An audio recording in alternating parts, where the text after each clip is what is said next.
महिलेला आपल्याबरोबर घरी नेलेलं नाही. नेतात, घरी नेतात, सगळं करतात, पण एक सिस्टीम लागते ना, व्यवस्था लागते समाजामध्ये, आणि ती व्यवस्था नाही. पण हे जसं आहे तर समजा असंही स्त्रीमुक्ती चळवळीनं किंवा आंदोलनानं केलं का की एखाद्या घरामध्ये पुरुष पीडित आहे तर त्यालाही आपल्या घरी न्यावं, की तिथं आपल्याला दिसतंय जर दडदडीतपणानं की त्याच्यावर अन्याय होतोय, पूर्ण सिस्टम हे करतंय. म्हणजे पितृसत्ता असं एखादं उदाहरण आहे का की अरे ती बायको त्या नवऱ्याला तिच्या सासू सासऱ्यांना फार छळतीये तर त्यामुळे त्याची सुटका करावी म्हणून आपण आपल्या घरी त्याला नेऊन ठेवतो? मी बोलू का? म्हणजे पितृसत्ता जी आहे ना सगळ्या समाजात, ती सारखं हेच करत असते. ती पुरुषांना सांभाळत असते, ती त्यांचे हक्क बजावून ठेवत असते.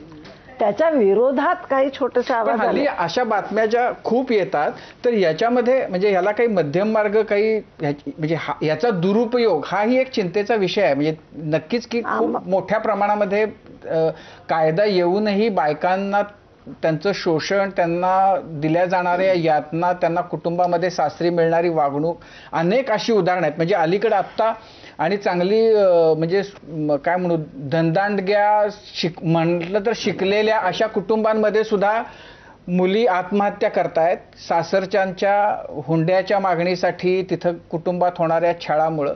तर त्यामुळं कायदा येऊनही परिस्थिती फार काही बदलली असं नाहीये, पण काही वेळेला त्याचा दुरुपयोग ही होताना दिसतोय, जोही गैर आहे. दोन गोष्टी. एक तर दुरुपयोग कसं काय होतो, जेव्हा एक बाई जाते पोलीस स्टेशनमध्ये कंप्लेंट द्यायला, ती सांगते मला माझा छळ होतोय, मग त्यांना असं वाटतं की आता आपल्याला 498 लावायला पाहिजे. 498 मध्ये हुंडा दिल्याने छळ झाला तर ते त्या कायद्याखाली येतं. Domestic violence act can be applied, कोणालाही तुम्ही लावू शकता. तर आता पोलीस म्हणतात नाही आम्हाला 498 लावायचं आहे. म्हणजे तू आता सांग की त्यांनी हे मागितलं ते मागितलं, नाही मागितलं, पण तुम्ही मला लावायला सांगतायत. किंवा मी डिवोर्ससाठी जाते, मग लॉयर मला काय ॲडवाईस देतं तिथे. त्याच्यामुळे जे तुम्ही दुरुपयोग म्हणता, एक तो प्रश्न आहे. दुसरा प्रश्न हे आहे की जर तुमचं गुन्हा साबित झाला नाही तर त्याला दुरुपयोग म्हणता येईल का? बिकॉज द होल सिस्टम, पूर्ण जी सिस्टम है वो अगर उसके साथ नहीं खड़ी है तो वो सिद्ध होगा ही नहीं. तो प्रूव नहीं हुआ इसका मतलब दुरुपयोग नहीं होता. और तीसरी बात, खूब कानून है जिसका दुरुपयोग हो रहा है. आज तो मतलब हमारे सामने है ना, पीएमएलए का दुरुपयोग हो रहा है, यूएपीए का दुरुपयोग हो रहा है, उसके बारे में कोई बात नाही. त्याच्याबद्दल बोललं पाहिजे, पण कुठल्या कायद्याचा दुरुपयोग नाहीच व्हायला पाहिजे. शेवटचं मला सांगू द्या, 420 आहे ना, त्याच्या खाली जाणं. नेहमी कशाला जेव्हा मार्जिनलाइज व्यक्ती म्हणतात तेव्हा ते जे म्हणतायत ते खरं ते खोटं बोलतायत, हे धरून चालायचं. हे कुठेतरी एक मनुस्मृतीमध्ये लिहिलेलं आहे ना, ते आपल्याबरोबर चाललंय. म्हणजे हे स्त्रिया म्हणजे खोटं बोलतीलच, हे धरूनच चालायचं. तुम्ही काय म्हणता की असं दुरुपयोग होत नाही? होत असेल तर तुम्ही करा ना कारवाई. पण ते किती प्रमाणात असेल ना, पण होणं गैर आहे. पण कारवाई करा ना, तो होता कामा नये. पण ते होण्याच्यासाठी कारण कोण आहे हे जर शोधायला तुम्ही गेलात तर तुम्हाला त्याच्या मागे पुरुषच कारण आहे असं दिसून येईल. हम में से सभी लोगों का 40-50 साल का अनुभव है कि आज के वक्त में भी हम लोग पुलिस स्टेशन जाते हैं. मैं भी कल पुलिस स्टेशन गई थी, वहाँ पे एक महिला का प्रश्न लेके, और उसके पति ने उसको मारा था और बहुत बुरी तरह से मारा. पुलिस वाला बोला कि उसको है ना, उसको मैं जेल में डालता हूँ, मैं उसको मारता हूँ. हमने बोला नहीं आप ऐसा मत करो, उसका आप कंप्लेंट लो, उसकी एफआईआर फाइल करो. जेल में डालना है, कौन से सेक्शन में डालना है, उसको पूरा एक्सप्लेन करो. हम तो एक्सप्लेन कर रहे थे, लेकिन पुलिस वाले से कह रहे थे तुम भी उसको एक्सप्लेन करो. फिर उसको क्या बोलते हैं, अरे ये मामला कोर्ट में जाएगा, फिर तेरी शादी खराब हो जाएगी, तेरा ये होगा. तो पुलिस स्टेशन का काम काउंसलिंग का नहीं है. पुलिस स्टेशन का काम है कि जो महिला आती है उसको तुम कौन से सेक्शन में उसको मदद कर सकते हैं, है कि नहीं.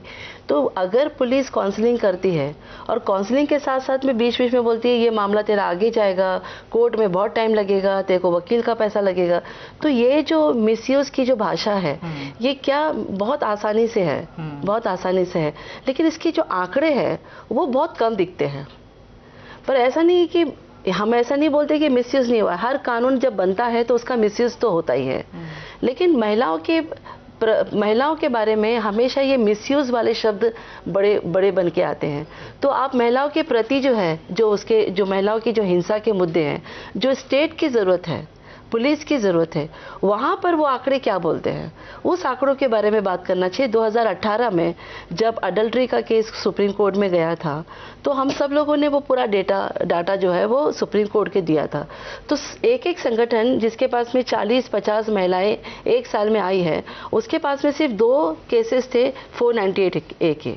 तो 40-50 लोगों का भी 490 होना चाहिए था। मामला तो उधर भी गंभीर था, लेकिन 2 केस में 490 क्यों हुआ? तो संगठन और महिलाएं जो अपना प्रश्न लेकर आती है, उसके बीच में बहुत बातचीत होती है, बहुत कि क्या कौन सा केस डालना है, नहीं डालना है, क्या उसकी तैयारी है। पुलिस का काम तो बहुत जंपिंग वाला होता है, सीधा एनसी की जगह पे बोलता है मैं तुम्हारा 490 फाइल करता हूँ। बहुत सारी औरतों को पता भी नहीं है कि पुलिस वाले ने उसका 490 फाइल किया है।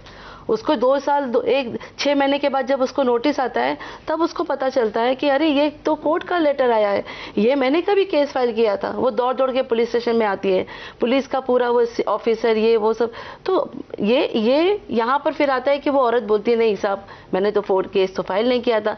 तो ऐसे आंकड़े को आप मिसयूज बोलेंगे क्या?